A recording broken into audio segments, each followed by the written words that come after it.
Hello. तो है ना, अपन क्या किया था, अपन ने लास्ट क्लास में वो फॉर्मूला निकाल लिया था किसका, वो ये वाली गति थी ना अपनी, यहाँ से एक इस पर ये अपना वी था ओमेगा आर, और ये अपना वी था, और इस पर अपन ने यहाँ वी नेट निकाल लिया था, वी नेट। और ये वी नेट कितना आया था भाई अपना, ये वी नेट आया था अपना, मान लो 2v कितना आ रहा था यार, 2v sine omega T by 2, ये आया था अपना वी नेट, है ना। तो ये अपन को याद तो रखना ही है भाई, सर कहते हैं ना TMR करना है भाई, है ना, TMR करना है। अब देखो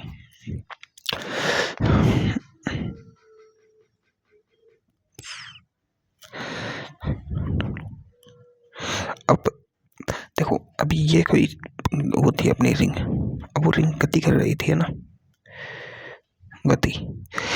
ये वाला क्वेश्चन अपने वनडी में देखा था, वनडी में जब ये पॉइंट लो, यहाँ से ये पॉइंट एक गति करेगा, फिर ये कुछ समय बाद यहाँ आ जाएगा, फिर ये कुछ समय बाद यहाँ आ जाएगा, फिर ये कुछ समय बाद यहाँ आ जाएगा ए पॉइंट, है ना, और फिर कुछ समय पश्चात ये यहाँ आ जाएगा।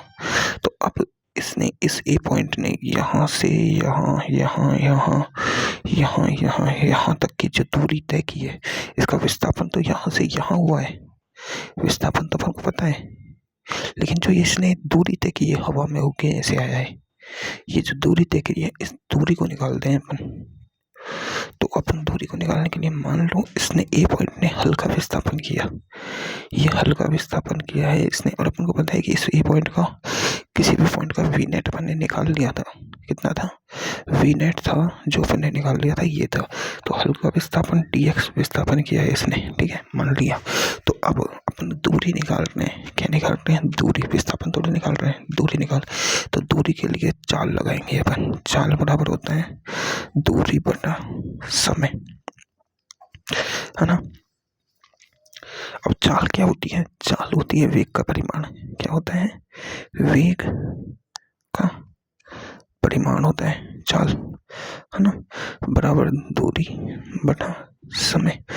अब अपने पास वेग क्या था, वेग था अपने पास वी नेट, ये तो वी नेट का अगर परिमाण लिख दो तो वो हो जाएगा दूरी बटा समय, ठीक है ना। तो अब देखो वी नेट का परिमाण क्या है, दूरी मान लो अल्फा विस्थापन किया है अपन ने dt समय में अल्फा विस्थापित हुआ है x dx, है ना, अल्फा विस्थापन है। तो वी नेट तो अपना है 2v sine omega T by 2, और अल्फा विस्थापन क्या है dx कितने समय में, dt समय में, ठीक है।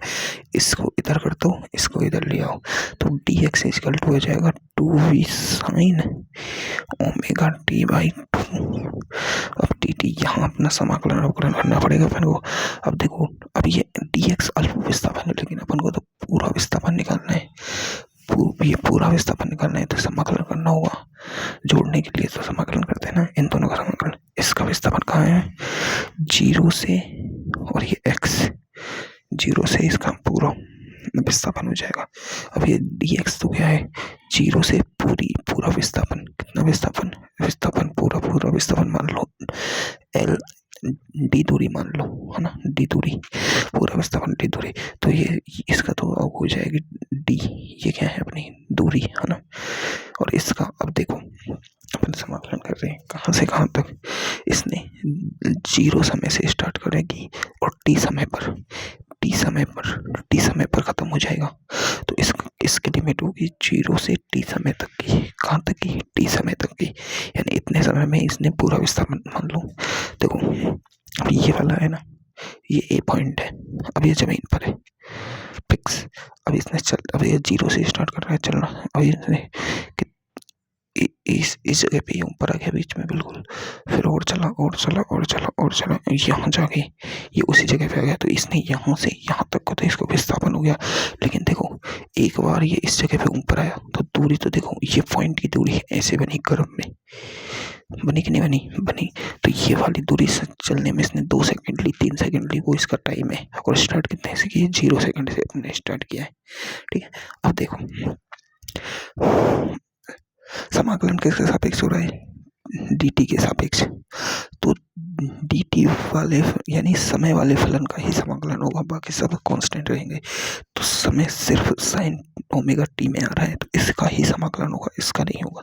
तो इसे अपन बाहर ले लेते हैं और समाकलन कर देते हैं अब इसका। अब देखो 0 से t तक समाकलन होगा sine omega T by 2 dt का। अब यहाँ थोड़ी समझने की बात है, मैं इधर बताता हूँ। जब भी अपन समाकलन करते हैं, जैसे मान लो साइन थीटा का जो समाकलन होता है वो होता है क्या?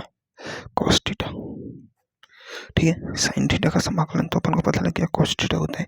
लेकिन यहाँ देखो, अगर हो जाए कि साइन एक्स का एक्स मतलब और dx के सापेक्ष समाकलन है, मतलब जो थीटा है उसमें वो पद आ रहा है जिसके सापेक्ष समाकलन हो रहा है, तो इसका समाकलन करते हैं ना अपन। तो कैसे करते हैं अपन? इसके साथ इसका समाकलन करते हैं ना अपन, जब लिखते हैं cos x और यार इस फलन के साथ इसकी जो अचर संख्या क्या है? 1, तो बटे में 1। अगर यहाँ पर साइन 2x और dx के सापेक्ष समाकलन होता ना, तो यहाँ लिखते हैं अपन cos x बटे 2।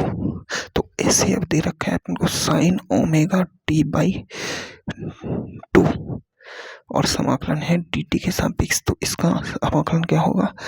cos omega T by 2। ये तो टोटल, ये cos 2x आएगा, 2x है ना, पूरा आएगा।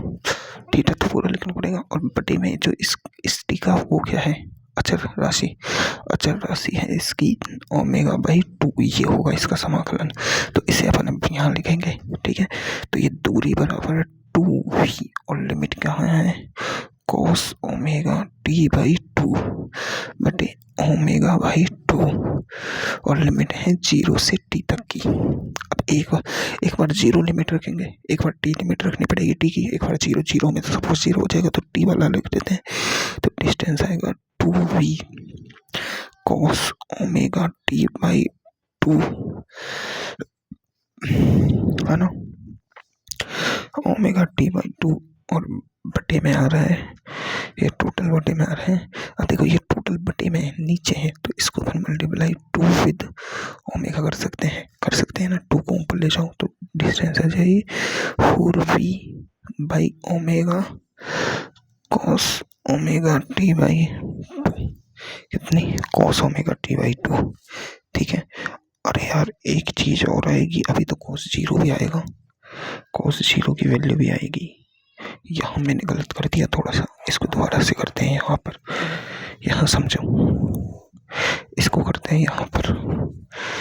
भाई ये cos 0, ये t की वैल्यू जब एक बार 0 रखेंगे तो cos 0 हो जाएगा और cos 0 की वैल्यू होती है, cos 0 का तो मान होता है भाई 2v। एक बार रखेंगे अपन cos ओमेगा टी बाई 2 बटे में ओमेगा बाई 2 है ना, और माइनस रखेंगे एक बार cos ओमेगा 0 इंटू 0 बटे 2 बटे ओमेगा बटे 2। ठीक है, अब यहाँ से अपन क्या कर सकते हैं? ओमेगा बाई 2 को कॉमन ले लो। किसको कॉमन ले लो? ओमेगा बाई 2 को कॉमन ले लो, दोनों में से कॉमन ले लिया तो d बराबर 2v बाई ओमेगा बाई 2 और देखो cos omega T by 2 minus cos 0 और cos 0 की वैल्यू 1 होती है। यहाँ दिक्कत हो गई अपने, और ये 2 पर चल जाएगा 4v बाई ओमेगा और ये हो जाएगा cos ओमेगा टी बाई 2 है ना। टी क्या है? ये आवर्तकाल है, जितने में वो पूरा समय हुआ है ना वो समय है टी। अब cos 0 की वैल्यू होती है 1। ठीक है, अब क्या करना है अपन को? ओमेगा बराबर अपन ने फॉर्मूले पढ़े थे कौन से? देखो ओमेगा बराबर होता है 2 पाई एफ और ओमेगा बराबर होता है 2 पाई बाई टी, क्योंकि एफ बराबर 1 बाई टी होता है या टी बराबर 1 बाई एफ होता है, उल्टा होता है। ये आवृत्ति है, ये आवर्तकाल है, तो टी आ जाएगा है ना। यहाँ से ये वाला फॉर्मूला यूज करेंगे ना, तो टी बराबर 4v omega cos cos omega, omega का नहीं आएगा, कॉस 2 पाई/t इंटू t/2 -1। अब देखो t से तो t गया, 2 से 2 गया, d/4 v ओमेगा। यहाँ ओमेगा की वैल्यू यहाँ भी तो रखेंगे अपन, चलो रख लेंगे। अब यह हो गया cos पाई -1। अब cos पाई की वैल्यू कितनी होती है, देखो पाई होता है 180, 2 पाई होता है 360, है ना। पाई/2 होता है 90, पाई/4 होता है 45। ऐसे होती है कि वैल्यू, पाई की वैल्यू 180 होती है ना। पाई/3 होता है 60, है ना।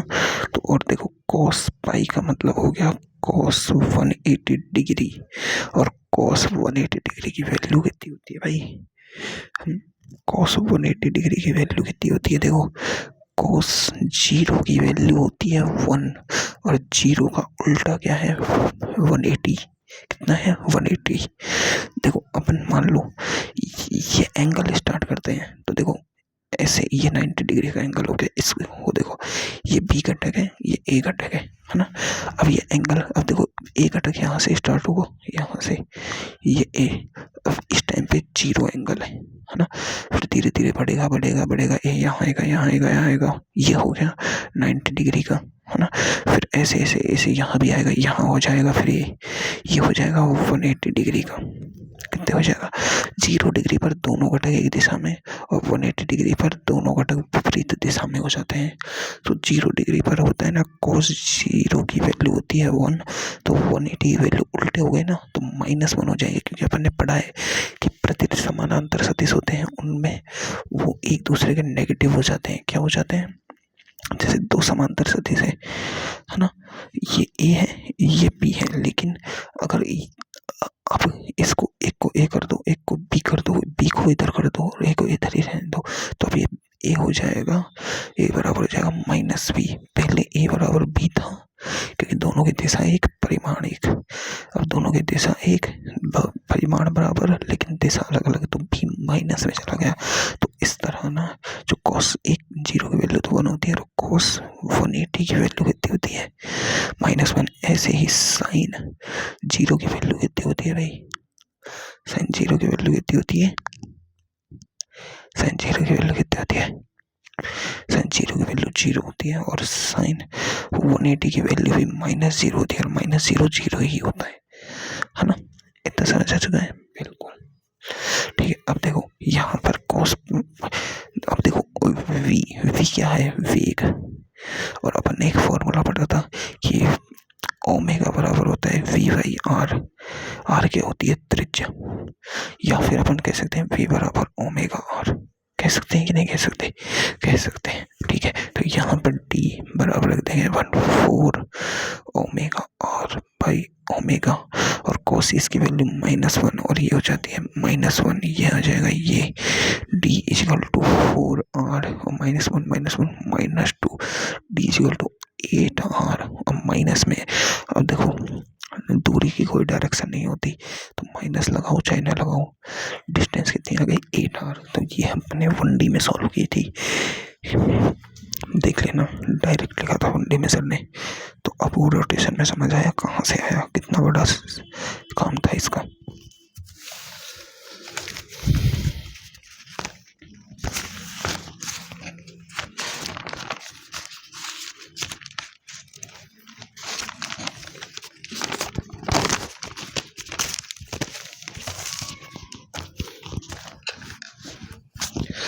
आज मैं तुम्हें ना रोटेशन थोड़ा रिकैप करा देता हूँ पूरा। अब अपना कुछ नहीं बचा है रोटेशन में, 2 टॉपिक बचे, एक तो नत्तल पर लौटने गति और एक पड़ा है टॉपलिंग पलटना। इनको देख लेते हैं, फिर मैं थोड़ा रिवाइज करा दूंगा ना। उसके बाद थोड़ी ना बचा है कोई टॉपिक, नहीं उसके बाद कोई टॉपिक नहीं बचा है। तो देखो नत्तल पर लौटने गति है ना, नत्तल पर लौटने गति अपन को नहीं पता है क्या भाई, नत्तल पर लौटने गति नहीं कर सकते अपन, कर सकते हैं भाई। कैसे, देखो लौटने गति में अपन ने c की वैल्यू निकाल निकालना सीख लिया था, सी, है ना। अब मैंने सबके लिए देख लिया था, वलय के लिए देख लिया, रिंग के लिए देख लिया, खोखले गोले के लिए देख लिया। एक बार रिकैप कर लें सी को अपन, सी को रिकैप कर लें अपन। तो देखो सी को जब अपन रिकैप करते हैं तो अपन ने देखो सी रिंग का देखा था, वो हुआ था 1, क्यों, आई हमारे शेयर होता है रिंग के लिए, सी शक्ति यानी डिस्क का था 1/2 यानी 0.5। कैसे, आई बराबर एम आर स्क्वायर 1/2 से, है ना। सी हॉलो स्पेयर खोखले गोले का कहता था अपना, खोखले गोले का था 2/3। कैसे, आई बराबर 2/3 एम आर स्क्वायर से। सी सॉलिड स्पेयर का कहता है था 2/5। कैसे, 2/5 एम आर स्क्वायर से, है ना। ये भी अपने देख लिया था। और अपने क्या देख लिया था कि सी रिंग का सबसे ज्यादा होता है, फिर होता है सी हॉलो स्पेयर का, है ना, और फिर होता है सी डिस्क का, और सबसे कम होता है सी सॉलिड स्पेयर का, है ना। ये सब चीजें अपन देख चुके थे, है ना। अपन ने सी निकालना देख लिया था। अपन ने लौटने गति में जो गतिज ऊर्जाएं होती हैं उनका फॉर्मूला देख लिया था कि ट्रांसलेशन यानी रेखीय गति की गतिज ऊर्जा 1/2 एम वी स्क्वायर होती है, और के रोटेशनल होती है वो कितनी होती है 1/2 आई ओमेगा स्क्वायर, या फिर अपन ने एक और देखा था 1/2 सी एम वी स्क्वायर। और के टोटल होती है के ट्रांजेक्शन प्लस के रोटेशनल। ये सारे फॉर्मूले अपन ने देख चुके थे। और इसको करते हैं तो इस वाले फॉर्मूले और इस वाले फॉर्मूले को लगाते हैं तो आता है 1/2 एम वी स्क्वायर, है ना, कोष्टक में 1 + सी, है ना। अब जिसका सी ज्यादा होगा उसकी टोटल काइनेटिक एनर्जी ज्यादा होगी। काइनेटिक ऊर्जा क्या होती है, गतिज ऊर्जा यानी गति प्रदान करती है। अब सी सबसे ज्यादा किसका है, रिंग का। अब एक बात बताओ, अब अपन को ये जब अपने समझ आ चुका है, एक बात बताओ, ये नत्तल अपन ने पढ़ लिया है, अपन ने पढ़ लिए, घर्षण वाला नत्तल भी पढ़ चुके हैं, है ना, विदाउट घर्षण वाला नत्तल भी पढ़ चुके हैं। अपन सब तरह के नत्तल के क्वेश्चन करना अपन को आता है। उधर अपन बिंदु द्रव्यमान या फिर कोई बॉक्स या फिर कोई भी मतलब ऑब्जेक्ट होता था उसके लिए पढ़ते थे। यहाँ पर अपने पास क्या आ जाएगी, ये आ जाएंगे रिंग, हॉलो स्फीयर, डिस्क और सॉलिड स्फीयर, है ना, ये आ जाएंगे। अब एक बात बताओ, नत्तल पर कोई भी एक कंची लुढ़काओ, ऐसे फिसलने से कंची लुढ़काए, कंची नीचे जाएगी। एक मतलब हाथ की जो चूड़ी होती है उसे लुढ़काओ, वो भी नीचे जाएगा। एक गेंद को लुढ़काओ, वो भी नीचे जाएगी। गेंद अंदर से खोखली होती है ना, छोटी वाली गेंद आती है वो। तो अब एक बात बताओ, सबसे पहले अगर सारी चीजों को एक साथ लुढ़काया जाए, कंची सॉलिड स्फीयर है, और एक तुम छोटी रिंग को, जो छल्ला आता है ना बिल्कुल छोटे वाला, उस रिंग को, एक अपनी छोटी गेंद को जो हॉलो स्फीयर होती है, एक कोई भी चकती ले लो, है ना, एक सिंगल 5 रुपए वाला सिक्का होता है ना, वो चकती की तरह व्यवहार करेगा। अब इन सब चीजों को अपन जब साथ साथ लुढ़काएंगे तो सबसे ज्यादा उनका द्रव्यमान सेम होना चाहिए, पर द्रव्यमान सेम होना चाहिए, द्रव्यमान पे भी तो निर्भर करती है काइनेटिक एनर्जी। मान लो सबका द्रव्यमान सेम है, तो सबसे पहले कौन सा आएगा, जिसका सी सबसे ज्यादा होगा। सी किसका ज्यादा है, रिंग का। तो जो वो अंगूठी है ना, वो सबसे पहले नीचे आएगी, फिर जो हॉलो स्फीयर वो गेंद थी ना, वो सबसे नीचे आएगी, फिर डिस्क थी ना, वो सबसे नीचे आएगी, और फिर सबसे लास्ट में वो कंची नीचे आएगी। कारण समझ में आ गया, क्योंकि जो काइनेटिक एनर्जी है वो सी पे डिपेंड कर रही है। सी जिसका ज्यादा होगा उसकी काइनेटिक एनर्जी ज्यादा होती है। इतना अपन समझ चुके हैं, इतना अपन को आ चुका है। नत्तल पर लौटने गति इसके अलावा कुछ नहीं है। क्या है, इसके अलावा कुछ नहीं है भाई।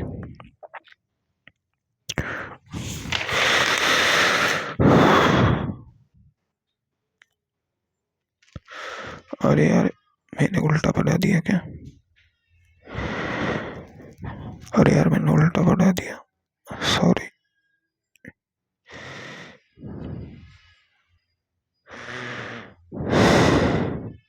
अरे यार वेग अपन को वे करना होगा। रुको रुको रुको, उल्टा पढ़ा दिया मैंने। दोबारा से देखो, ये यहीं छोड़ दो। ये गलत कर दिया मैंने कि जो काइनेटिक एनर्जी जिसकी ज़्यादा हुई वो नहीं सबसे पहले आएगा। सबसे पहले वो आएगा जिसका वेग ज़्यादा होगा और जिसका त्वरण ज़्यादा होगा। समझ में आई? जिसका त्वरण या वेग ज़्यादा होगा ना, वो सबसे पहले आएगा। तो अब देखो, मान लो कि यहाँ पर ये कोई गेंद है अपनी, ठीक है ना? अभी ये गेंद का इसका सेंटर ऑफ मास है ये, ठीक है। अब ये अपने एक्सिस के सापेक्ष घूमेगी। अब अपन देखो, नत्तल पर जब भी अपन बात करते हैं, नत्तल पर अपन बात करते हैं तो हमेशा अपना जो नत्तल होता है उस पर ये बॉक्स होता है, उस पर क्या क्या बल लगते हैं। उस पर अब जब ये बॉक्स नीचे जा रहा होता है, नीचे क्या लगता है? mg sin थीटा, है ना, फोर्स। ऊपर कौन सा फोर्स लगता है? घर्षण बल अपना Fs, है ना। और इसका mg कहाँ लगता है? इस जगह पे अपना ये वाला बल कौन सा होता है? ये वाला होता है mg cos theta. mg cos theta किसको संतुलित करता है? n को। किसको? n को। ये सारे बल अपन को होता है। और जब नीचे जा रहा है तो ए त्वरण से नीचे गति कर रहा है और ये अपना थीटा एंगल होता है। तो यही सब अपन को यहाँ लगाना है। तो देखो, ये अपने देखो पर लौटने गति होगी, तो लौटने गति में तो अपन को पता है कि भाई ये अपने अक्ष के सापेक्ष भी अपने अल्फा त्वरण से घूमेगा, अपने अक्ष के सापेक्ष भी तो घूमेगा अल्फा त्वरण से, और ये आगे भी जाएगा किस त्वरण से? अब देखो, mg sin थीटा तो पूरा फोर्स है, F बराबर ma होता है, ए क्या है? g sin theta. तो अपन यहाँ पर इसका सिर्फ फोर्स लिखेंगे, किस त्वरण से जाएगा? g sin थीटा से। m इसका खुद का द्रव्यमान है, बिल्कुल। ये ए त्वरण से ऐसे जाएगा, अभी ये अल्फा त्वरण से ऐसे घूमेगा, और ये mg sin थीटा फोर्स, जो नीचे फोर्स है वो लगेगा, और इस पर जो घर्षण होगा वो इधर लगेगा Fs, ठीक है। इतना ही अपन को समझेंगे। और ये h हाइट से नीचे जाएगा और थीटा एंगल है इसका। अब अपन जानते हैं कि यहाँ पर देखो, आई बराबर सी एम आर स्क्वायर होता है, वो अपन जानते हैं। सी क्या है? वही इन सब का प्योर रोलिंग के हिसाब से। अगर प्योर रोलिंग होती है तो अपन ने क्या बताया कि प्योर रोलिंग में जो वेग होता है, मतलब प्योर रोलिंग में अपन ने कल के क्लास में देख लिए कि शुद्ध लौटनी गति हो तो ओमेगा आर बराबर वी होगा और अल्फा आर बराबर ए होगा। ये मैंने कल देख लिए थे। शुद्ध लौटनी गति में मतलब फिसलन नहीं होगी, शुद्ध लौटनी गति के अनुसार क्या नहीं होगी? फिसलन नहीं होगी। तो शुद्ध लौटनी गति में अब अपन यहाँ पर वेग की बात नहीं कर रहे हैं, अपन बात किसकी कर रहे हैं? त्वरण की। तो अल्फा आर बराबर क्या होगा? ये, और आर क्या है? इसकी त्रिज्या है। क्या है? आर इसकी त्रिज्या है।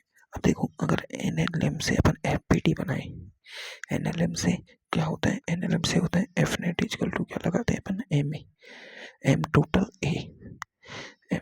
A लगाते हैं, बिल्कुल। F net क्या है यहाँ पर? देखो, एक नीचे बल लग रहा है mg sin थीटा, है ना, एक ऊपर लग रहा है घर्षण बल। अब देखो किधर जा रहा है? नीचे जा रहा है, तो ये वाला बल ज्यादा होगा, तो ज्यादा वाले को आगे लिखो mg sin theta minus Fs। ये तो अपना F net आ गया। M टोटल क्या है? इसका खुद का द्रव्यमान, है ना, और A क्या है? जो त्वरण से नीचे जाएगा वो निकालना है अपन को।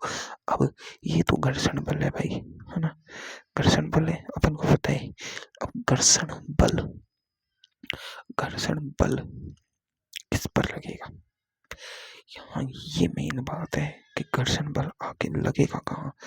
अब देखो, जब एक नत्तल पर एक बॉक्स फिसलता है तो ये तुरंत से जाता है और ये इससे जाता है। घर्षण बल हमेशा n, F बराबर क्या होता है? म्यू n, और n बराबर क्या होता है उसका? n को इधर संतुलित करता है mg cos थीटा। क्या करता है? F equal to mu n की जगह mg cos थीटा। ये अपने नत्तल में होता था, लेकिन यहाँ पर देखो, यहाँ पर वो अपनी रेखीय गति नहीं हो रही है, यहाँ पर लौटनी गति हो रही है। अब यहाँ पर जब लौटनी गति हो रही है तो बॉल लुढ़क रही है, घूम रही है बॉल। अब जब बॉल घूम रही है अपने अक्ष के सापेक्ष तो उसका क्या आ रहा है? बलागुण आ रहा है। क्या आ रहा है? बलागुण। और जो बलागुण है उसमें आ क्या रहा है? बला गुण आ रहा है, उसमें क्या आ रहा है, बला गुण। और बला गुण आ रहा है अपने अक्ष के सापेक्ष, इस अक्ष के सापेक्ष बला गुण आ रहा है। क्यों आ रहा है? क्योंकि वो फिसल थोड़ी रही है, वो लुढ़क रही है भाई, लुढ़क रही है, तो उसका बला गुण आएगा अपने अक्ष के सापेक्ष। सर्कल कर रही है ना अपने अक्ष के सापेक्ष, अब ये ऐसे लुढ़कती लुढ़कती जाएगी। मतलब जो घर्षण है, घर्षण बल लग रहा है, वो बला गुण में लग रहा है। क्या लग रहा है? बला गुण। अब देखो मेरी बात समझो, इसे मैं इसको समझा देता हूँ तुम्हें। इधर देखो, ये नत्तल है। अब ये नत्तल पे मान लो ये है बॉल, अब ये लुढ़केगी, मतलब समझो अगर ये फिसलती तो घर्षण इन दोनों के बीच ही लगता, लगता ना, इस पॉइंट और इस पॉइंट के बीच में, तो अपन एम जी से करते थे, है ना। लेकिन अभी इसका देखो, ये पॉइंट इस जगह पे घर्षण लगा, अभी यही पॉइंट थोड़ी देर बाद यहाँ आ जाएगा, तो घर्षण तो दूसरे पॉइंट पे लग गया ना। फिर ये पॉइंट यहाँ आ जाएगा, फिर ये घर्षण अलग पॉइंट पे लग गया, तो ऐसे लुढ़कती लुढ़कती जाएगी, तो घर्षण का बिंदु बदलेगा। बिंदु बदलेगा मतलब उसका, उस जो बल यहाँ पर बला गुण के सापेक्ष लगेगा घर्षण। क्या लगेगा? बला गुण के सापेक्ष। तो कैसे लगेगा? देखो इसका बला गुण क्या होगा, टू बराबर आई अल्फा होता है बला गुण। अब ये जो बला गुण है, बला गुण, बला गुण होता है, उसको अपन एक और फॉर्मूला होता है, जैसे समझो अपन के हर फॉर्मूले को देखो, अपन ने सारे फॉर्मूले कहाँ से निकाले हैं। जैसे देखो वेग था अपना, तो उसे कर दिया ओमेगा आर।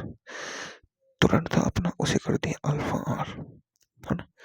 अपना संवेग था P बराबर एम वी, उसे कर दिया अपन ने एम वी आर, संवेग कर दिया ना, सब कुछ चेंज किया है ना। बल को अपन ने क्या कर दिया, बल को कर दिया बला गुण, बल, और P बराबर एम बी आर, और बला गुण को कर दिया एफ आर। ये क्या हो गया, बला गुण। तो ये क्या है, कोणीय संवेग एल, ये क्या है, उसका त्वरण रेखीय वो, है ना, और ये क्या है, इसका वेग, और ये क्या है, टू। तो टू का फॉर्मूला क्या हो जाएगा, एफ इंटू आर, इनकी तरह ही। तो यहाँ पर टू की जगह एफ इंटू आर, अब आई अल्फा। अब जो ये एफ बल है, ये बल है, ये कौन सा बल होगा? देखो अगर वस्तु है ये जो बल है, ये एफ किस बल को संतुलित करेगा, समझो। अगर अपन कहते हैं कि ये गोला लुढ़कता नहीं, तो ये सीधा जाता। अगर ये सिर्फ लुढ़कता और गति नहीं करता, तो जो एफ है ना, एफ, ये इसको, इस बल को संतुलित करता है, जो बल से ये घूम रहा है, उस बल को संतुलित करता है। लेकिन यहाँ पर देखो ये सच सच चल रहा है इधर, और इधर लग रहा है एम जी साइन थीटा, और ये भी एक फोर्स है, और ये फोर्स किसको संतुलित कर रहा है, इसकी रेखीय गति को बता रहा है। लेकिन जो ये है कौन सा, एफ एस, घर्षण बल, घर्षण बल, ये इसके बलागुण फोर्स को संतुलित कर रहा है, किसको, बलागुण वाले को। तो यहाँ पर ये जो बल है एफ, ये इस बल को संतुलित करेगा। तो जब ये बल इसको संतुलित कर रहा है, तो इसकी जगह अपन इसको लिख सकते हैं, जैसे अपना एन होता है वो एम जी कोस थीटा को संतुलित कर रहा है, तो एन की जगह पे अपन एम जी कोस थीटा लिख देते हैं ना। ऐसे ही एफ की जगह पे अपन एफ एस लिख देंगे, तो f s r is equal to I. और आई अपन ने क्या लिया है, आई को अपन कह सकते हैं, देखो चकती लेंगे तो 1/2 एम वी स्क्वायर, कुछ भी लो, ये उसका सी हो जाएगा, तो सी एम वी स्क्वायर। आई की जगह अपन सी एम वी स्क्वायर और अल्फा लिख सकते हैं, बिल्कुल लिख सकते हैं ना, बिल्कुल। अब देखो अल्फा की जगह अपन क्या लिख सकते हैं भाई,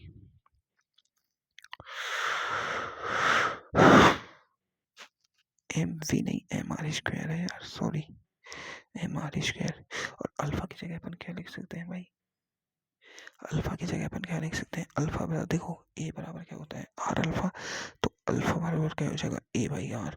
तो f s r is equal to c m are square, a by r, r से आर गया। तो यहाँ पर देखो m g sine theta minus c m r a बराबर एम ए हो जाएगा। अब इसको इधर आगे ले जाए अपन, तो m g sine theta is equal to m a plus c m r a. अब देखो इससे ये गया, है ना, तो ये हो गया अपना g sine theta is equal to a plus c r a. क्या हो जाएगा, सी आर ए। यार है ना। और रुको रुको रुको, यहाँ पर देखो अपना FSR भी है ना, इससे ये R चल जाएगा तो R तो पूरा ही हट जाएगा। इससे FS का वैल्यू रखने हैं ना अपन, R की वैल्यू थोड़ी ना रख रहे हैं। तो ये इसको तो हटाओ, ऐसी गलतियाँ कर देता हूँ मैं थोड़ी थोड़ी, है ना। तो अब देखो जी साइन थीटा बराबर क्या है, ए प्लस सी ए। तो यहाँ से आ जाएगा ए कॉमन 1+c, और ये है अपना जी साइन थीटा। तो ए की वैल्यू क्या आ जाएगी, जी साइन थीटा बटे में 1+c।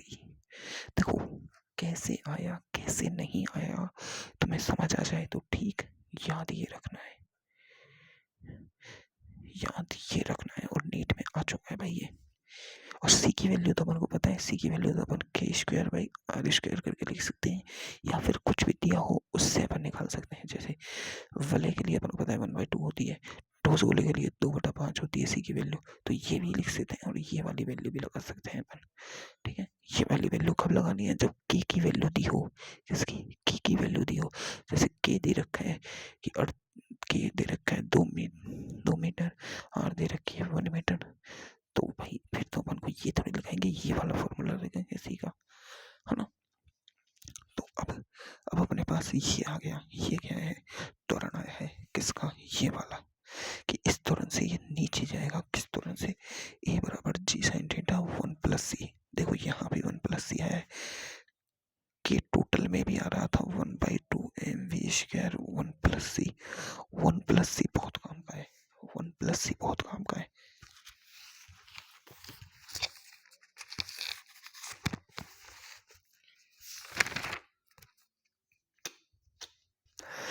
अब देखो अपने पास ए का त्वरण का फॉर्मूला है जी साइन थीटा बाई 1+c, या फिर अपन कह सकते हैं g sine theta by 1+k² by r²।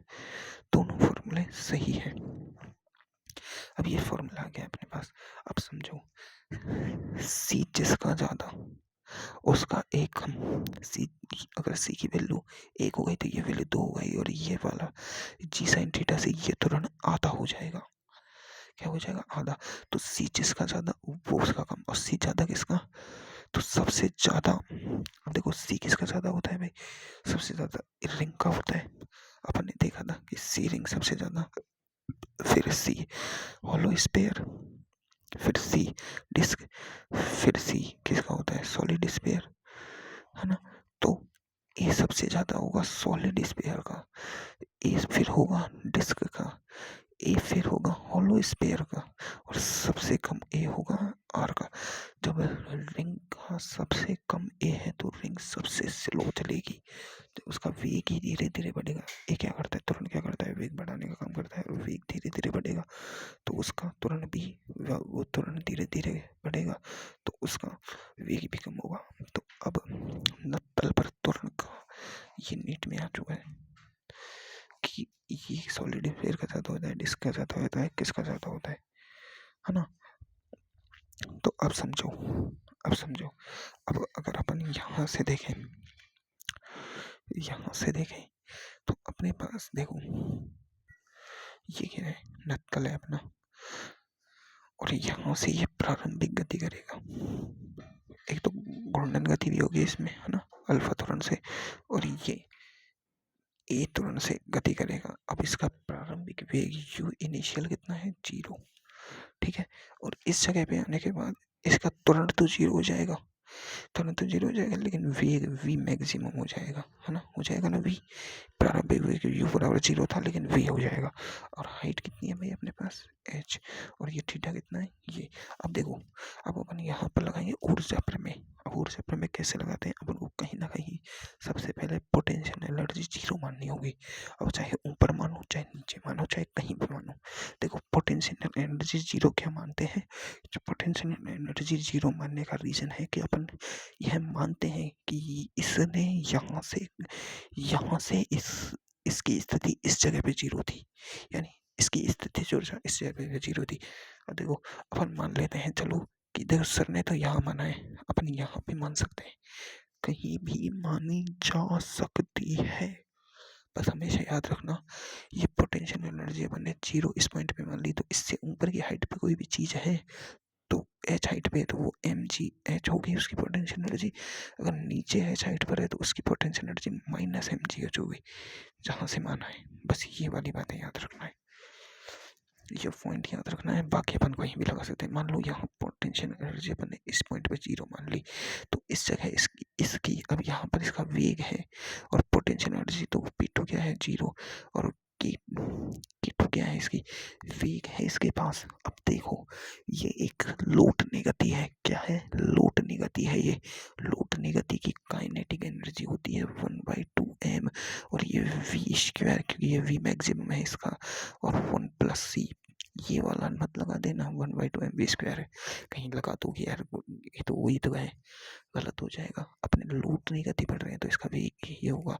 अब इस जगह पे इसकी एम जी एच क्या होगी, तो पोटेंशियल एनर्जी 1 क्या होगी एम जी एच, और देखो पोटेंशियल एनर्जी ऊपर है तो प्लस में आएगी, और काइनेटिक एनर्जी जब यू ही से जीरो है तो ये पूरी टोटल वैल्यू ही जीरो हो जाएगी। अब यहाँ पर अपन पी ई प्लस के ई 1 बराबर पी टू प्लस के टू, तो देखो ये तो है एम जी एच, ये जीरो है, पी टू ये जीरो है, ये बची 1/2m वी स्क्वायर 1+c, तो देखो इससे ये गया अपना, है ना, तो जी एच 2gh बटे 1+c, ये इधर आ जाएगा, और ये वी स्क्वायर है, अगर वी करेंगे तो ये आ जाएगा रूट में, है ना, ये आ जाएगा रूट में। अब समझो समझो, वेग आ रहा है अपना 2gh/1+c, मतलब वेग c ज्यादा तो वेग कम, वेग ज्यादा तो c कम, तो यही इसका होगा क्या, वेग का भी। सॉलिड स्फीयर का वेग सबसे ज्यादा होगा, डिस्क का वेग होगा, फिर हॉलो स्फीयर का सबसे कम होगा, रिंग का। तो सबसे लेट कौन पहुंचेगा, सबसे लेट कौन पहुंचेगा, सबसे लेट पहुंचेगी अपनी रिंग। रिंग भाई बहुत ही ज्यादा समय लेगी, तो सबसे ज्यादा समय रिंग लेगी। देखो अपने पास लौटने गति के, अब ये नत्तल पर लौटने गति के 3 फॉर्मूले आते हैं। क्या आते हैं, 3 फॉर्मूले। एक और आता है, देखो अब समय और निकालने अपन, देखो अपने पास वेग है, अपने पास त्वरण है, देखो एक बार लिख लेते हैं। अपने पास त्वरण का फॉर्मूला आया था जी साइन थीटा बटे 1+c, याद रखने का तरीका 1+c का भाग दो और जी साइन थीटा में भाग दे दो, सीधा।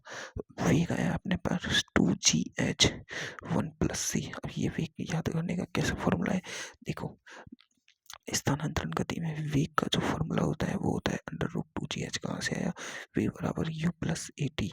अब देखो u तो जीरो होता है, नहीं वो V square equal to U square plus 2a s की जगह अपन h ले रहे हैं, 2a s की जगह पे h लेंगे, तो देखो u स्क्वायर तो जीरो हो गया। अब देखो v का फॉर्मूला आएगा 2a की जगह अपन क्या ले रहे हैं, एक ही गुरुत्वीय त्वरण की गति है तो a G H under root में, तो ये वाला फॉर्मूला हो गया v बराबर 2gh, अपने की शुद्ध गति की फॉर्मूला होता है। और देखो नत्तल पर जो त्वरण होता है, घर्षण को हटा दो तो नत्तल पर अगर ये जाता है तो एम जी साइन थीटा से जाता है, और त्वरण क्या होता है जी साइन थीटा, क्या होता है जी साइन थीटा होता है ना। तो देखो ए क्या आएगा, नत्तल पर त्वरण जी साइन थीटा बटे में लगा दो 1+c, ये क्या होगा, क्योंकि देखो ये रेखीय गति कर रहा है ना, ये वाली गति तो रेखीय है, घूर्णन गति है वो, और ये रेखीय गति का वेग क्या होता है √2gh बटे में क्या लगा दो 1+c, और देखो ये भी 2gh अंडर रूट में है तो ये भी अंडर रूट में हो जाएगा। ये वेग और ये त्वरण निकालने का फॉर्मूला आ गया अपने पास। अब देखो समय नहीं निकाल सकते अपन, समय का तो एक ही फॉर्म, ये सीधी समीकरण लगा दो v बराबर u plus A T, you zero है अपने पास, v है अपने पास, a है अपने पास, t निकाल देंगे, t बराबर क्या आ जाएगा v/a, क्या आ जाएगा v/a, क्या आ जाएगा भाई b/a। अब देखो v क्या है अपने पास, t बराबर v क्या है अपने पास, v है अपने पास अंडर रूट 2 2GH/1+C। अब देखो ए नीचे में है और ए डबल में है तो उल्टा करके दो, उल्टा करके 1+C जी साइन थीटा। अब देखो ये इसकी पावर हाफ में है, पूरा रूट में है ना, तो इसकी पावर यहाँ हाफ में है, तो ये हाफ इसे काटेगा तो यहाँ बच जाएगी इसकी पावर हाफ, है ना। ये इसे काटेगा तो ये इसकी पावर बच जाएगी हाफ, समझ रहे हैं, है ना। तो अपने पास टी क्या आ रहा है, देखो ये दोनों बचे हाफ में 2H और हाफ में क्या बचा 1+C और हाफ में क्या बता अपने जी, इनका तो रूट और साइन थीटा, साइन थीटा अलग से बाहर आ जाएगा, नीचे था ना साइन थीटा, तो नीचे, तो साइन थीटा तो अपना अलग से नीचे था, है ना। तो ये आ जाएगा ये। अब देखो अपने पास 4 फॉर्मूले आ गए।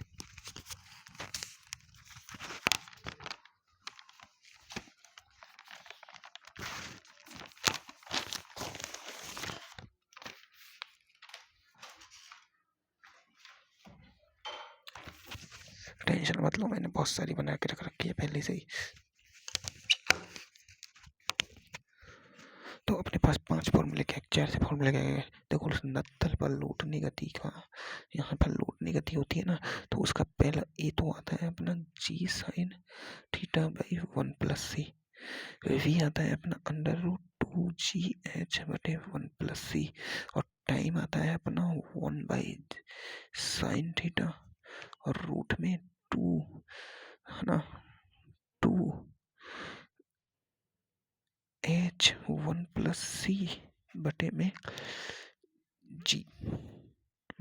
जी, है ना, बिल्कुल। अब देखो सी और टाइम में दोनों में बढ़िया डिफरेंस है, टाइम ज़्यादा होगा सी ज़्यादा होगी, और सी कम हुआ तो टाइम कम होगा, और वो तो अपन को पता है क्योंकि वेग ज़्यादा होगा तो टाइम कम लगेगा, लेकिन टाइम अगर वेग कम होगा तो टाइम ज़्यादा लगेगा, कोई ज़्यादा रफ्तार से पहुंचेगा कम जल्दी पहुंच जाएगा। तो ये अपनी हो गई शुद्ध लौटनी गति कंप्लीट। अब शुद्ध लौटनी गति अपनी हो चुकी है कंप्लीट। अब अपना टॉपलिंग बचा है बस पलटना। ये तो अपने फॉर्मूले हो गए, मैं तुम्हें एक रिवाइज कराऊंगा पूरा रोटेशनल मोशन का, एक रिवीजन अच्छा सा, है ना। नेक्स्ट क्लास देंगे अपन उसमें एक क्लास बना दूंगा तो मेरे लिए अच्छी सी रोटेशनल मोशन का पूरा फुल रिवीजन। हाँ देखो मेरे हिसाब से रोटेशनल मोशन में है क्या यार, रोटेशनल मोशन में कुछ नहीं है यार, अपन ने चीज़ पूरा तो पढ़ लिया। एक तो जड़त्वागुण है, पहला तो पॉइंट मेन है अपना जड़त्वागुण, जड़त्व आगुण, और अपन को जड़त्वागुण हर वस्तु का आता है, बिंदु द्रव्यमान के लिए आता है ना, सब तरह से जड़त्वागुण निकालना अपन जानते हैं। फिर जड़त्वागुण में अपन ने 2 चीजें पढ़ी थी, एक तो समांतर, एक तो लंबवत अक्षों के बारे में, तो ये I1 ये I2 थी, और ये इसके लंबवत अक्ष, ये वाली अक्ष के सापेक्ष जो आएगी वो IZ आती थी, IX + IY, ये लंबवत अक्षों की थी। एक समांतर अक्षों के बारे में होती थी, समांतर अक्षों के बारे में उसमें जो डी दूरी होती थी, जैसे ये एक रिंग मान लो, इसके समांतर अक्ष ये दूरी, इसमें पहली बात तो अपन को याद रखने की बात है कि डी ज़्यादा से ज़्यादा आर नहीं होनी चाहिए, इसकी त्रिज्या से आर ज़्यादा नहीं होगी, अगर ज़्यादा हो जाएगी तो बिंदु द्रव्यमान बन जाएगा। ऐसे यहाँ पर ने कोई रिंग लगा दी छोटी सी, तो ये भाई डी दूरी बहुत ज़्यादा है आर से, इसकी आर से, तो यहाँ पर बिंदु द्रव्यमान का लग जाएगा I = mr² फॉर्मूला लगेगा, नहीं लगेगा, बिल्कुल लग जाएगा। लेकिन डी दूरी जब पास में है तो अपन लगाते थे I = ICOM प्लस क्या m/d²। जैसे अपन रिंग के लिए देखो, अगर ये रिंग है, इसकी ये त्रिज्या r है, और इसकी इस अक्ष के सापेक्ष जड़त्वागुण, और इसकी इस अक्ष के सापेक्ष ये, इसके नहीं इसके, अब ये भी r हो गई डी दूरी। तो देखो इस रिंग की, रिंग है, रिंग के व्यास के सापेक्ष जड़त्वागुण कैसे निकालते हैं अपन, देखो एक त्रिज्या मान ली और इसके लंबवत एक त्रिज्या मान ली, ये I1 मान लिया I2। अब देखो रिंग का दोनों का बराबर होगा, और इसका रिंग होती है, रिंग उसके सेंटर से मान से इसके लिए क्या होती थी mr²। तो देखो IZ ये x एक्सिस के सापेक्ष, ये वाले एक्सिस के सापेक्ष बराबर होगा I1 + I2। अब ये दोनों देखो एक ही है रिंग का, तो रिंग तो पूरी सेम है ना भाई, उसका यहाँ से निकालो चाहे यहाँ से निकालो बात है, तो दोनों को हो जाएगा 2I, और ये IZ क्या है अपने पास mr², तो ये हो जाता है I व्यास के सापेक्ष आएगा अपने एक एक क्या आएगा M are square by two. अब यहाँ व्यास के सापेक्ष है तो आई बराबर आई से एम क्या है व्यास के सापेक्ष m are square by two, तो m are square by two plus ये m d square m r d क्या है यहाँ पर आर स्क्वायर, तो आई बराबर है जगह 3/2 एम आर स्क्वायर। ऐसे अपन किसी के सापेक्ष निकाल लेंगे। ऐसे ही अगर ये वाली एक्स के सापेक्ष हो और यहाँ यहाँ इस अक्ष के सापेक्ष हो तो इनके लिए देखो इसको आई का आई सी एम क्या है एम आर स्क्वायर और इसके लिए एम आर स्क्वायर किया जाएगा 2 mr²। लेकिन गोले में तो एक ही होता है बस 2/5। सॉलिड गोले की बात कर रहा हूँ 2/5 mr²। इसके सापेक्ष निकालेंगे 2/5 mr² प्लस mr²। इसका निकाल लो आ जाएगा। ये तो अपने जड़त्व गुण के 2-3 फॉर्मूले हो गए। एक के होती थी, के कौन सी दूरी होती है ये आर, कि ये होती है कि इसके अक्ष के सापेक्ष इसका जड़त्व गोले का कितना हो गया 2/5 mr²। तो की वह दूरी है जो इसके सापेक्ष भी इस अक्ष के सापेक्ष भी इसका जड़त्व गुण इतना ही होगा, यानी m की स्क्वायर है वो बराबर होगा 2/5 mr² के। तो r से तो r गया, k की वैल्यू आ जाएगी यहाँ पर r√2/5। ऐसे ही की वाला हो गया। ये अपना जड़त्व गुण हो गया। अपने देखो स्लैब के लिए निकाल लिया। इधर होता है ml²/12, इधर होता है कितना ml²/3 है ना। और ये L है और ये देखो अगर ये शक्ति इसके लिए निकालना सीख गया था अपन ये वाली है ना, अपन ने इसके लिए निकाल लिया था। इसके लिए कितना होता है ये वाली दूरी a मान लो और ये भी मान लो, तो ये हो जाएगा mb²/6। ये कितना होता है ma²/6। अब देखो ये लंबवत हो गई ये दोनों, तो इस अक्ष के सापेक्ष क्या हो जाएगा, इनको दोनों को जोड़ दो, इन दोनों को जोड़ दो तो आई जेड हो जाएगा ma²/6 प्लस mb²/6। ऐसे निकालना सीख। देखो जड़त्व गुण अपन को आता है। जड़त्व गुण के बाद अपन ने पढ़ा था बलागुण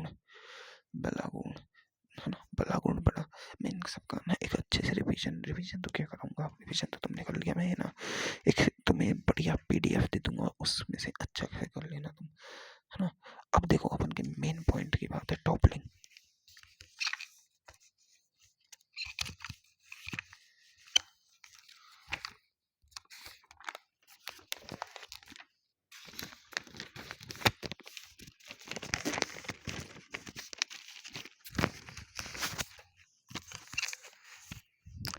टॉपलिंग पढ़ाना मतलब टॉपलिंग अपन पढ़ा रहे हैं भाई, तो टॉपलिंग पढ़ाने के लिए मुझे कुछ करना तो होगा ही ना भाई। हाँ तो इसको ले लेते हैं। ये एक बॉक्स है भाई, ये मान लो ये बॉक्स रखा है, ठीक है। अब अपन को क्या है, इसे पलटना है भाई। पलटते कहते हैं, पलटते कैसे है भाई, इसको ऐसे ये ऐसे रखा है तो इसको धक्का देके अपन ने ऐसे उठा दिया और ये पलट गया। फिर इसको एक बार और पलटा, ये पलट दिया। ये होता है पलटना ऐसे। अब इस पलटने में देखो एक फोर्स तो इसे ऊपर धकेल रहा है, ऊपर भी तो जा रहा है। इस एंगल पर अपन फोर्स लगा रहे हैं, इस पर लगाएंगे तो इधर पलटेगा, इस पर लगाएंगे तो इधर पलटेगा है ना। जब ये इधर पलट रहा है इधर इधर, तो ये देखो ऊपर भी उठ रहा है, ऊपर उठ रहा है कि नहीं उठ रहा है, बिल्कुल। तो एक बल तो ऐसा होना चाहिए जो इसे ऊपर उठाए और एक बल ऐसा होना चाहिए जो इसे इसे घुमाए। मतलब यहाँ भी मतलब घूर्णन तो हो रहा है ना, ये देखो पलट रही है, पलट रहा है तो घूर्णन नहीं हो रहा है क्या, ये पलट रहा है तो घूर्णन नहीं हो रहा, ये घूर्णन नहीं हो रहा, ये घूम नहीं रहा। तो पलटना भी क्या होता है, घूर्णन होता है।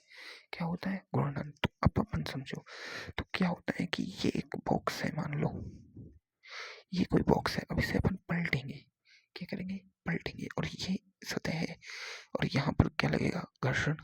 यहाँ म्यू दिया है 0.2, कितना दिया है भाई 0.2, ठीक है। अपन को इसे पलटना है, क्या करना है, पलटना है। अब पलटने के लिए पहली बात तो इस सतह को इससे उठाना होगा, इससे उठाना होगा।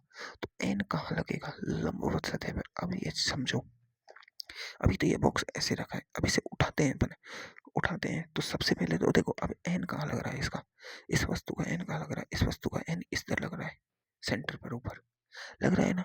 लेकिन जब अपन पलटेंगे और पलट के अपन ने इतना एंगल कर दिया तो अब इसका एन कहाँ गया। अब इसका जैसे जैसे पलटते जाएंगे ना, उसका एन इधर खिसकता जाएगा। कैसे, एन संपर्क बल होता है। एन हमेशा याद रखो क्या होता है, अभिलंबवत बल। अभी एन क्या होता है, जैसे अपन जानते हैं कि एन तल पर अगर वस्तु को रखते हैं तो ये इसका संपर्क बल है, एन। अब एम जी तो नीचे लग रहा है, एन क्या है, लंबवत सतह से संपर्क बल, ये एन लगता था और ये होता था एम जी कॉस थीटा। इससे संबंधित हो रहा है। जब वस्तु इधर रखी होती है तो ये एन संतुलित होता है एम जी से। अब वस्तु इधर रखी है, नॉर्मल अवस्था में रखी है, तो एम जी नीचे लग रहा है, ये सेंटर एम जी हमेशा सेंटर ऑफ मास से लगता है, और एन लग रहा है इस सतह से अभिलंबवत ऊपर की ओर। लग रहा है कि नहीं लग रहा, सेंटर में बिल्कुल लग रहा है। लेकिन जैसे ही अपन इसे हल्का सा टिल्टेट कर देते हैं, बॉक्स को हल्का सा टिल्टेट कर देते हैं, तो अब समझो, अब अब सतह कौन सी संपर्क में है, ये वाली।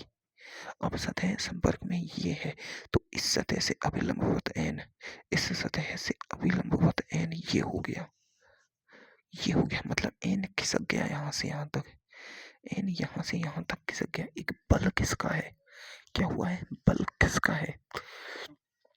अब ये बल खिसक रहा है, किसका है कि नहीं खिसक है, बिल्कुल बल किसका है। अपन ने यहाँ कोई फोर्स लगाया, मान लो 5 न्यूटन फोर्स लगाया, इस फोर्स से ये बॉक्स टेढ़ा हो गया, मतलब खिसक गया।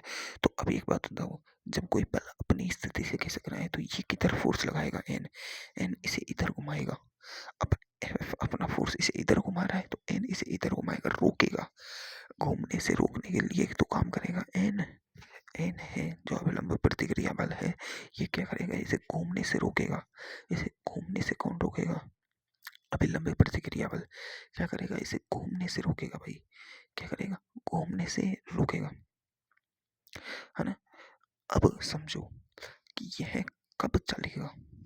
मान लो ये बॉक्स है 5 kg का, है ना, 5 kg का, समझो।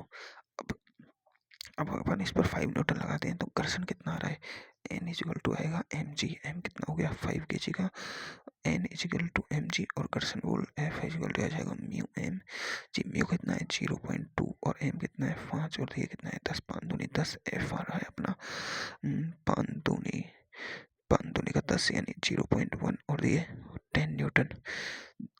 जब अपन फोर्स लगा रहे हैं 5 न्यूटन और 10 न्यूटन, घर्षण बल कितना है 10 न्यूटन, तो क्या यह ब्लॉक खिसकेगा, नहीं खिसकेगा।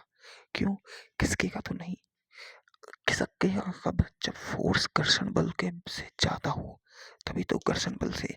इस मान लो मैंने इस पर फोर्स लगाया, है ना, इस पर फोर्स लगा रहा हूँ, अब देखो मैं हल्का फोर्स लगा रहा हूँ तो ये खिसक नहीं रहा, है ना, थोड़ा ज्यादा फोर्स लगाऊंगा तो खिसक रहा है। मतलब इस फोर्स को खिसकने के लिए उसके घर्षण बल से ज्यादा फोर्स लगाना पड़ेगा, ये तो अपन घर्षण में पड़ चुके हैं।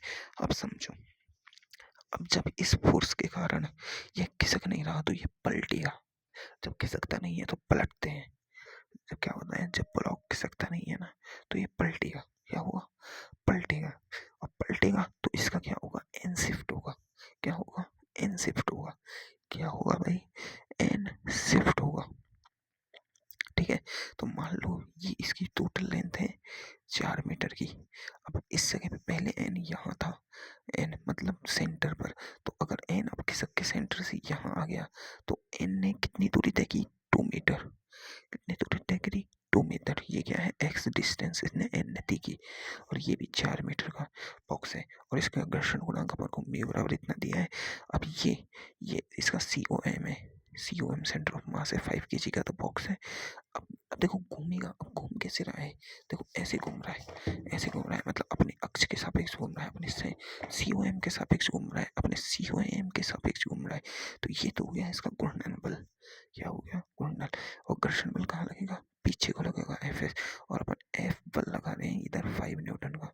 ठीक है, 5 न्यूटन का बल लगा रहे हैं। तो अब अगर ब्लॉक अब ये चलेगा नहीं तो पलटेगा, है ना, पलटेगा। अगर मान लो ब्लॉक नहीं पलटे,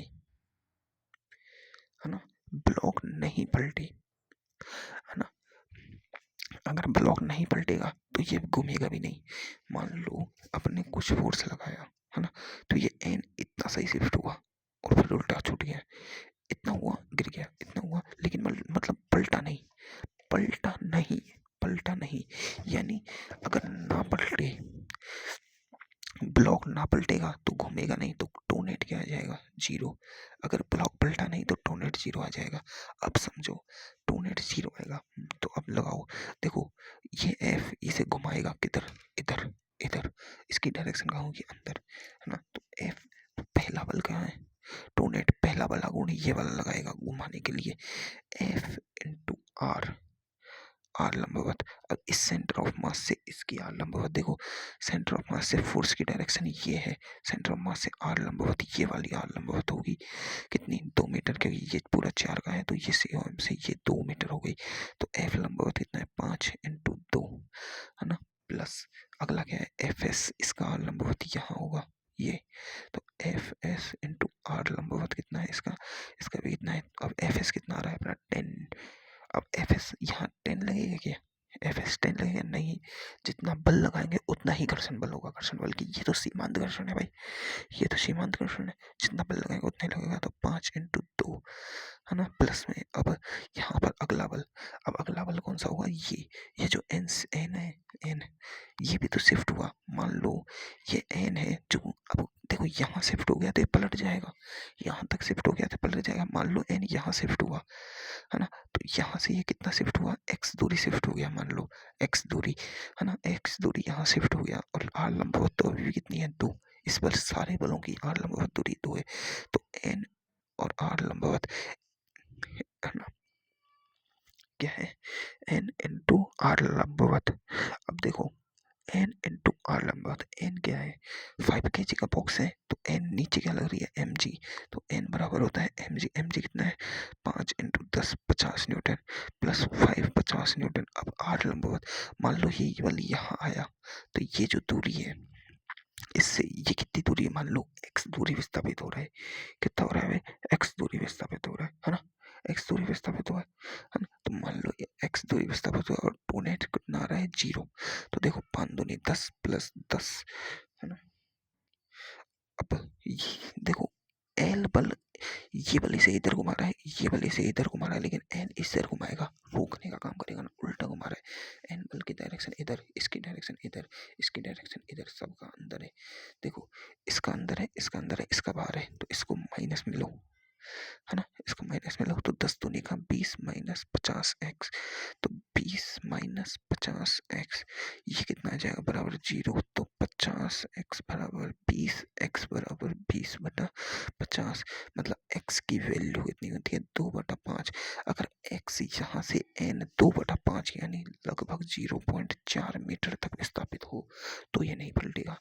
अगर n है जो 0.4 मीटर तक विस्थापित होता है, यानी ये है 2x बराबर 0.4 मीटर तक विस्थापित हो रहा है ना, मतलब इतना फोर्स लगाने पर यह इतना विस्थापित हो रहा है। अगर x का मान 2 मीटर हो गया, अब x का मान 2 मीटर हो गया, x का मान है जो 2 मीटर हो गया, मतलब 2 मीटर करो, तो देखो 2 मीटर करो और उसके पैर अपन बल निकालते हैं, है ना, देखो x का मान 2 मीटर से कम है तो यह नहीं चलेगा, क्योंकि जब हम ब्लॉक पर ऊपर धक्का लगाएंगे तो ब्लॉक टेढ़ा होगा और टेढ़ा होने से ब्लॉक का अभिलंब प्रतिक्रिया बल शिफ्ट हो जाएगा। समझ में आई बात, है ना। यदि एन इनको एन इनको 2 मीटर तक शिफ्ट हो जाए, अगर एन है जो इसमें है, ये इसमें नेक्स्ट लाइन में एन 2 मीटर तक शिफ्ट हो जाए तो एन के बलाघूर्ण की दिशा चेंज होकर आरोपित बल की दिशा में हो जाएगी और ब्लॉक पलट जाएगा। समझ गए। अब ये जब एन इस जगह पे आ जाएगा ना तो इसकी डायरेक्शन भी इधर आ जाएगी और ये फिर एन पलट जाएगा। समझ गई।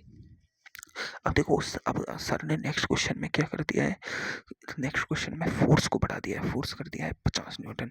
अब जब 50 न्यूटन करते हैं तब अपन ये वाला फॉर्मूला लगाते हैं, तो एन की वैल्यू आ रही है 2, एक्स की वैल्यू आ रही है 2.4।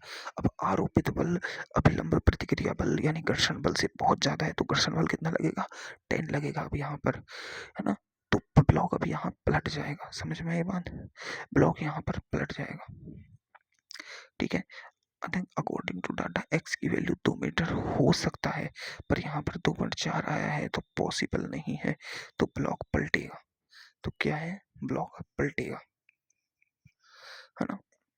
ये देखो इस क्वेश्चन को करते हैं अपन, चलो।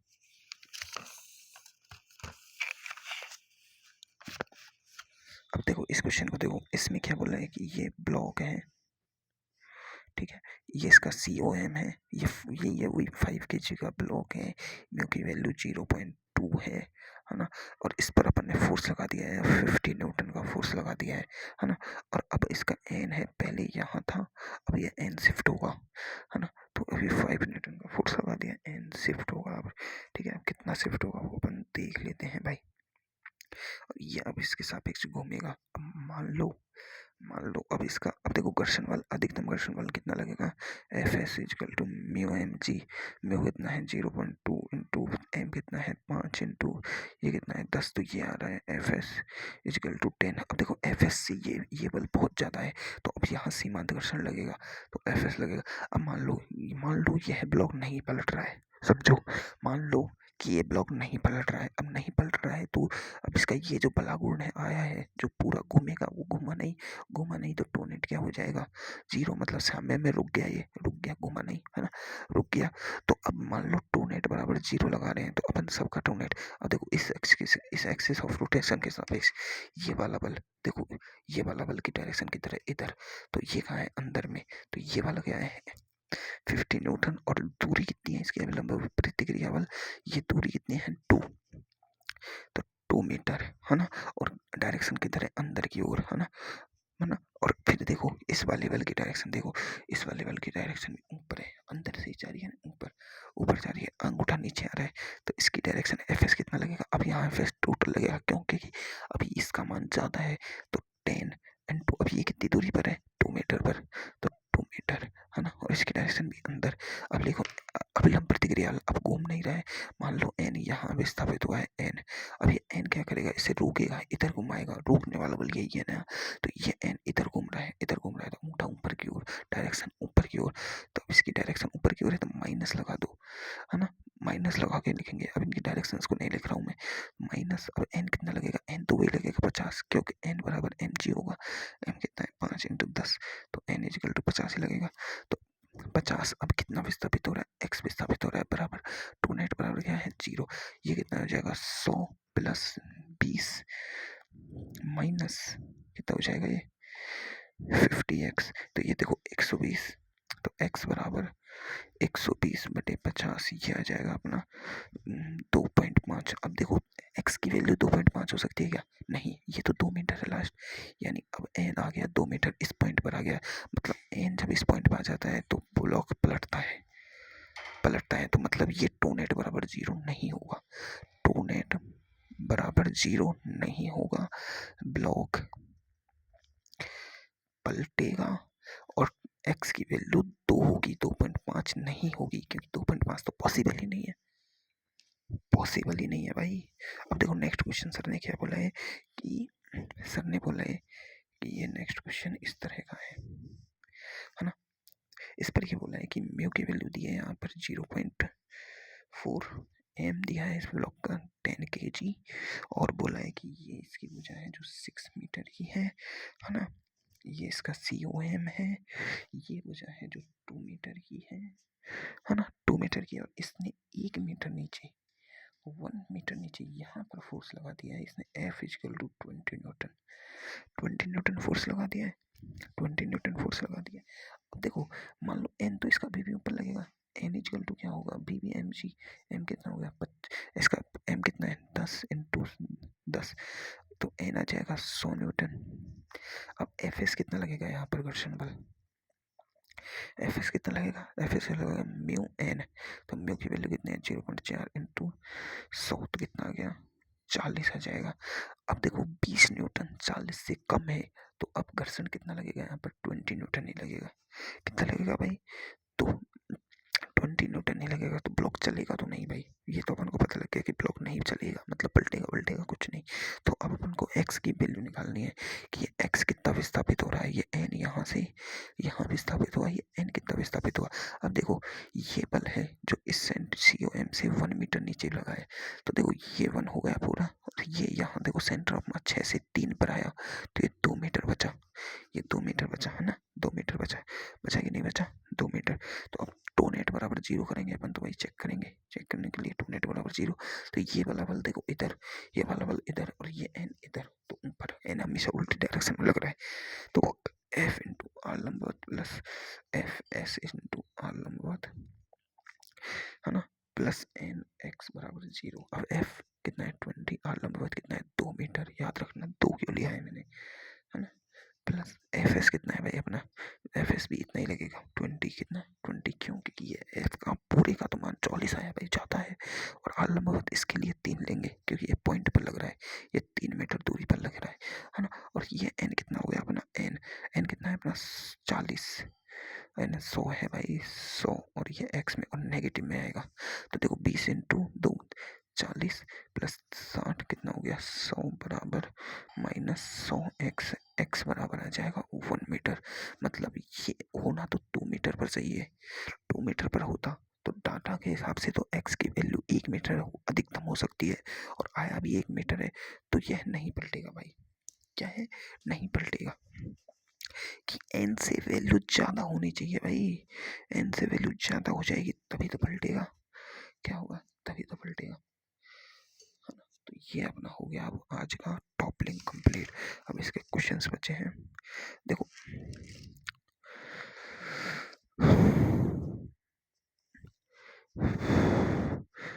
है ना, क्वेश्चंस बचे हैं इसके, है ना, तो अपन को अब थोड़ा बहुत एक आध पॉइंट और बचे हैं इसके, मैं उसको करा दूंगा। एक तो ये बचा है यार, क्या ये देखो, ये और देख लो, ये घूर्णन गति में कार्य और बच रहा है यार। देखो घूर्णन गति की ऊर्जा, देखो अपना बल बराबर नॉर्मल बल बराबर क्या होता है, बल बराबर बल होता है ना। कार्य बराबर क्या होता है, कार्य बराबर बल गुणा विस्थापन। अपना कार्य क्या होता था W, बल क्या होता था F, और विस्थापन क्या होता था S, F F dot S यानी F S cos थीटा होता था कार्य।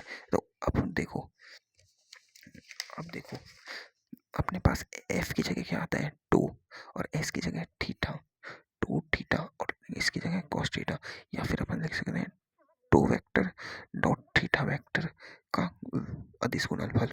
ये क्या जाएगा, वर्क किसका, रोटेशनल का। कोई दिक्कत है, बिल्कुल नहीं होनी चाहिए। रेखीय में भी उनको पता है कि ये होता है एफ एस cos थीटा, है ना। या फिर अपन लिख सकते हैं F S F D S 0 से एस तक, ये विस्थापन हो गया S1 से S2, है ना, ये वाला भी होता है। तो यहाँ भी लिख सकते हैं W रोटेशनल थीटा 1 से, क्या लिख सकते हैं अपन, थीटा 1 से थीटा 2, और ये 2 डी थीटा हो सकता है, हो जाएगा भाई, है ना। अब देखो अपने उसमें शक्ति बराबर क्या होता था, शक्ति पावर P बराबर क्या होते थे, वो कार्य बटे, कार्य बटे समय, शक्ति होती थी, कार्य क्या होता है W बटे समय क्या होता है T। तो इधर पावर P W बटा T क्या हो जाएगी, 2 थीटा बटे T। और रेखीय में क्या होती थी, अब देखो थीटा बाई T क्या होता है अपने पास, देखो थीटा बाई T होता है W क्या ओमेगा, कैसे, अपने पास देखो वेग बराबर क्या होता है, विस्थापन, विस्थापन S बटे समय T, विस्थापन बटे समय होता था, विस्थापन क्या है थीटा, और V बराबर ओमेगा होता था। तो यहाँ पर P बराबर यहाँ लिख सकते हैं अपन 2, ये कहाँ से, देखो ये फॉर्मूले बस चेंज करने हैं यार, इसमें कुछ नहीं है, चेंज ही तो करना है बस, है ना। चलो ठीक है।